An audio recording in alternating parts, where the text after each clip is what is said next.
રાહુલ ગાંધીની યાત્રામાં બબાલ, કોંગ્રેસ કાર્યકર્તાઓએ યુવકની કરી ધોલાઈ, દિગ્ગજ નેતાએ પણ મારી થપ્પડ।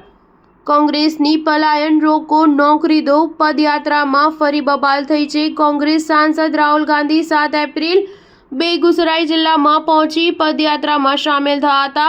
જો કે આ દરમિયાન તેમણે એક યુવકના વિરોધનો સામનો કરવો પડ્યો છે। મળતી વિગતો મુજબ રાહુલની ઉપસ્થિતિમાં કોંગ્રેસ કાર્યકર્તાઓએ એક યુવકને માર માર્યો છે।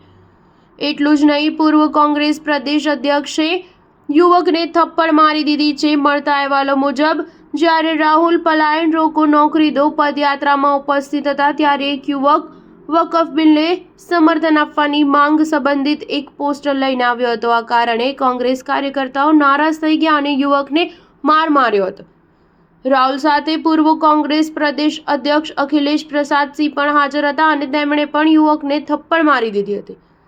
પદયાત્રામાં આવેલો યુવક વકફ બોર્ડનું સમર્થન કરો રાહુલ ગાંધીજી લખેલું પોસ્ટર લઈને આવ્યો। આ દરમિયાન કેટલાક કોંગ્રેસ કાર્યકર્તાઓએ તેનું સમર્થન કર્યું તો કેટલાકે યુવક પાસેથી પોસ્ટર ખેંચી ફાડી નાખ્યું હતું અને યુવકને ધક્કો મારી આશ્રમના ગેટમાંથી બહાર ભગાડી દીધો હતો। કોંગ્રેસની પદયાત્રા બિહારના ભીતિહરવા આશ્રમથી 16મી માર્ચે શરૂ થઈ છે। જો કે યાત્રા દરમિયાન કોંગ્રેસને અનેક વખત વિરોધનો અને બબાલનો સામનો કરવો પડ્યો છે। આ પહેલા કોંગ્રેસ કાર્યકર્તાઓ, વિદ્યાર્થીઓ અને યુવા સંગઠનના સભ્યો પાર્ટીના ઝંડા સાથે રસ્તા પર ઉતરી આવ્યા હતા। તેમણે સંરક્ષણ દળોમાં ખાલી પદ ભરવાની તેમજ સરકારી નોકરીઓ વધારવાની માંગ કરી હતી। રાહુલ ગાંધી આ વર્ષે ત્રીજી વખત બિહારની મુલાકાત લીધી છે। એટલું જ નહીં, 31 માર્ચે બિહારના અરરિયા જિલ્લામાં કોંગ્રેસની પલાયન રોકો, નોકરી દો યાત્રામાં કોંગ્રેસ નેતા કનૈયા કુમાર સાથે સેલ્ફી લેવાના ચક્કરમાં ભારે બબાલ થઈ છે।